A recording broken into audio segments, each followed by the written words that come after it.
Hello दोस्तों, क्या शानदार रैली फिर से एक दिन आपको देखने को मिल रही है। डिफेंस रिलेटेड जितने भी स्टॉक्स हैं और खासकर शिप बिल्डिंग स्टॉक्स जैसे Garden Reach Shipbuilders, Mazagon डॉकवर्ड लिमिटेड और सारे डिफेंस रिलेटेड स्टॉक्स हैं, उनमें भी अच्छी तेज़ी देखने को मिल रही है।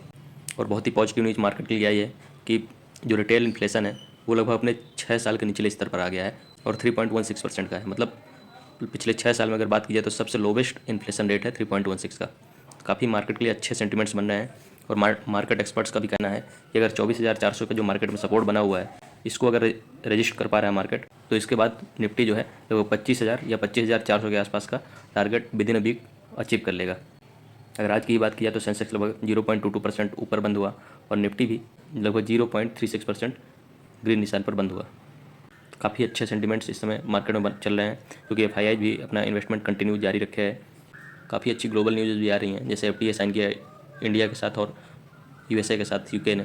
और यूके जो है मेन सेंटर है टाटा मोटर्स की, जगुआर लैंड रोवर सेगमेंट है उसकी मैन्युफैक्चरिंग के लिए। और कुछ स्टॉक्स जिन्होंने अपने आज क्वार्टरली रिजल्ट्स पब्लिश किए, जुबिलेंट फूड्स काफ़ी अच्छा शेयर है, इसका भी आज क्वार्टरली रिजल्ट्स पब्लिश हुआ। इसमें 19% के रेवेन्यू में इंक्रीज देखने को मिला। लगभग 1.2 रुपीज़ पर इक्विटी शेयर का डिविडेंड भी अनाउंस किया। और जो कंपनी का प्रॉफिट है वो पिछले साल से अगर कंपेयर करें तो लगभग 93% के आसपास इंक्रीज होते हुए दिखा। तो काफ़ी शानदार रिजल्ट्स कंपनी ने पेश किए जुबिलेंट फूड वर्क्स ने।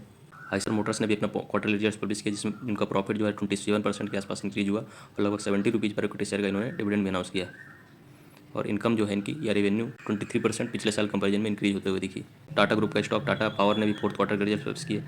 प्रॉफिट में लगभग 30% के आसपास जंप देखने को मिला। पिछले साल जो कंपनी का प्रॉफिट था 1445 करोड़ का था, अभी इंक्रीज होकर 1309 करोड़ का हो गया। जबकि कंपनी का जो रेवेन्यू था वो लगभग 14.7% के आसपास इंक्रीज होते हुए दिखा। और कंपनी ने 2.25 रुपीज़ पर इक्विटी शेयर का डिविडेंड भी अनाउंस किया। जितनी भी कंपनी ने आज रिजल्ट्स पब्लिश किए और डिफेंस सेक्टर की सबसे दिग्गज कंपनी है हिंदुस्तान यूनिलीवर HAL, उसने भी अपने फोर्थ क्वार्टर के रिजल्ट्स पब्लिश किए। तो यहाँ पे जो HAL का प्रॉफिट था उसमें गिरावट देखने को मिली। लगभग 8% के आसपास का ईयरली बेसिस पे कंपनी के जो प्रॉफिट में डिक्रीज देखने को मिला। बट जो मार्केट का एक्सपेक्टेशन थी उसको जो है कंपनी के प्रॉफिट ने बीट कर दिया, क्योंकि मार्केट की एक्सपेक्टेशंस थी कि प्रेजेंट क्वार्टर में कंपनी जो प्रॉफिट जनरेट करेगी 2577 करोड़ का होगा, जबकि कंपनी ने जो प्रॉफिट जनरेट किया है 3977 करोड़ का है। मतलब कि काफ़ी ज़्यादा मार्जिन से कंपनी ने मार्केट के एस्टिमेट्स को बीट कर दिया। राइट्स जो कि रेलवे सेक्टर की काफ़ी दिग्गज कंपनी है, उसने भी हमने फोर्थ क्वार्टर के रिजल्ट्स पब्लिश किए। उनका जो प्रॉफिट था पिछले साल कंपैरिजन में इंक्रीज होते हुए दिखा। पिछले साल 136 करोड़ का प्रॉफिट था, प्रेजेंट क्वार्टर में 141 करोड़ का कंपनी ने प्रॉफिट जनरेट किया। तो लगभग 3 से 4% के आसपास का कंपनी ने ईयरली बेसिस पे प्रॉफिट ज़्यादा जनरेट किया है। और कंपनी ने 2.65 रुपीज़ पर इक्विटी शेयर का डिविडेंड भी अनाउंस किया है। तो ये कुछ स्टॉक्स थे जिन्होंने आज क्वार्टरली रिजल्ट्स पब्लिश किए। सबसे दिग्गज कंपनी डिफेंस सेक्टर से हिंदुस्तान एरोनॉटिक्स लिमिटेड, उसके बाद रेलवे से rights, Jubilant foods, FMCG company, Eicher motor जो कि ऑटो सेक्टर काफ़ी दिग्गज कंपनी है। इन सारे स्टॉक्स ने अपने आज फोर्थ क्वार्टर के रिजल्ट पब्लिश किए। और जो मिड कैप या स्मॉल कैप स्टॉक्स हैं उनमें भी काफ़ी अच्छी तेज़ी देखने को मिली। भले मार्केट ज़्यादा ऊपर नहीं था ओवरऑल, बट मिड कैप और स्मॉल कैप स्टॉक्स में काफ़ी शानदार तेज़ी देखने को मिली। मिड कैप इंडेक्स जो था वो लगभग 1% ऊपर था। अब बात करते हैं कुछ स्टॉक्स जिनके बारे में कुछ अपडेट्स हैं या कुछ अपडेट्स जिन्होंने अपने प्रेस रिलीज में शेयर की। सबसे पहला स्टॉक है KNR कंस्ट्रक्शन लिमिटेड, कि इन्होंने 40 दिन पहले ही प्रोजेक्ट को कंप्लीट कर दिया है। और ये जो प्रोजेक्ट है इसमें 6 लेन हाईवे का डेवलपमेंट करना था। और ये जो मॉडल था हाइब्रिड एन्युटी मॉडल था और भारत माला परियोजना है इंडियन गवर्नमेंट की, उसके अंडर में ये इनको प्रोजेक्ट रिसीव हुआ था। इस प्रोजेक्ट के कंप्लीशन का जो टाइम दिया गया था उसके 40 दिन पहले ही इन्होंने ये प्रोजेक्ट कंप्लीट कर दिया है। और इसकी जो फाइनेंशियल वैल्यू थी 1041 करोड़ की थी। और इस एडवांस्ड कंप्लीशन की वजह से इनको बोनस मिला है। और ये बोनस का अमाउंट जो है 3.26 करोड़ प्लस एप्लीकेबल GST है। मतलब जो इनको प्रोजेक्ट मिला था इंडियन गवर्नमेंट की तरफ से भारत माला परियोजना के लिए, उसको इन्होंने विद इन टाइम, ये बोलिए कि टाइम से पहले ही कंप्लीट कर दिया। इसकी वजह से इनको बोनस भी मिला है। तो बहुत ही शानदार परफॉर्मेंस रहा कंपनी का। बहुत सारी कंपनीज तो टाइम के बाद भी कंप्लीट नहीं कर पाती हैं प्रोजेक्ट्स को, बट इन्होंने 40 डेज़ पहले इस प्रोजेक्ट को कंप्लीट किया। और काफ़ी बड़ा प्रोजेक्ट था। इसका जो फाइनेंशियल अमाउंट है वही आपको बता रहा है कि कितना बड़ा प्रोजेक्ट था, 1041 करोड़ का। तो इन्होंने ये अपडेट अपनी प्रेस रिलीज में शेयर की।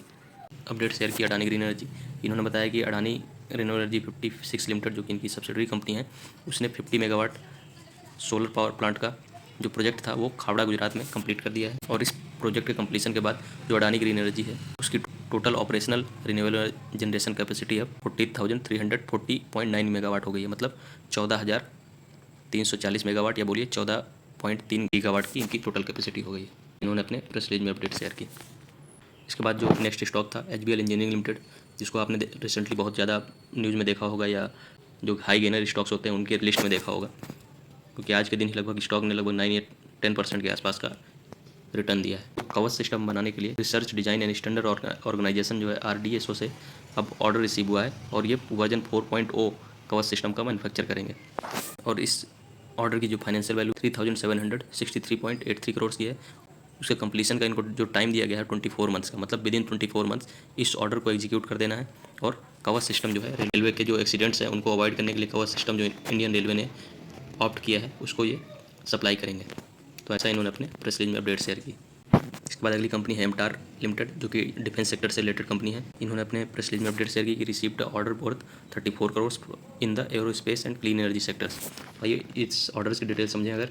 जो इनका ऑर्डर रिसीव हुआ है ब्लूम एनर्जी कॉर्पोरेशन की तरफ से रिसीव हुआ है। इनको कंप्लीशन का टाइम सितंबर 2025 का दिया गया है और इसकी जो फाइनेंशियल वैल्यू है 21.02 करोड़ की है।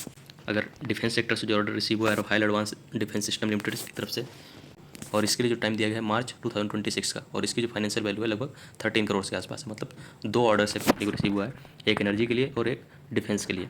तो एनर्जी सेक्टर से जो ऑर्डर रिसीव हुआ है वो ब्लूम एनर्जी कॉर्पोरेशन से रिसीव हुआ है, और जो डिफेंस का ऑर्डर है वो रफाल एडवांस डिफेंस सिस्टम से रिसीव हुआ है। और दोनों की फाइनेंशियल वैल्यू एनर्जी के लिए 21 करोड़ की और जो रफाल डिफेंस सिस्टम से रिसीव हुआ है उसकी 13 करोड़ की फाइनेंशियल वैल्यू है। तो ऐसा अपडेट इन्होंने अपने प्रेस रिलीज में शेयर किया। इसके बाद जो नेक्स्ट स्टॉक है जिसके बारे में कुछ अपडेट्स थी, हिमाद्री स्पेशलिटी केमिकल लिमिटेड। इन्होंने अपने प्रेस रिलीज में अपडेट शेयर की कि Himadri speciality chemical limited partners with Sicona, जो कि ऑस्ट्रेलियन कंपनी है, to bring next gen anode technology to the India. Anode technology जो है लिथियम आयन बैटरीज के लिए बहुत ही इंपॉर्टेंट है। जैसा कि मैंने बताया, सिकोना एक Australian next generation battery materials company है। बैटरी के लिए जो भी मटेरियल्स रिक्वायर्ड होते हैं उनको सप्लाई करने के लिए एक बहुत ही एडवांस्ड कंपनी है, ऑस्ट्रेलियन बेस्ड। और इस एग्रीमेंट से हिमाद्री स्पेशलिटी केमिकल है उसको राइट्स मिल जाएंगे लोकलाइज और कॉमर्शियल जो सिलिकॉन कार्बन बेस्ड एनोड होते हैं उनके मैन्युफैक्चरिंग के लिए।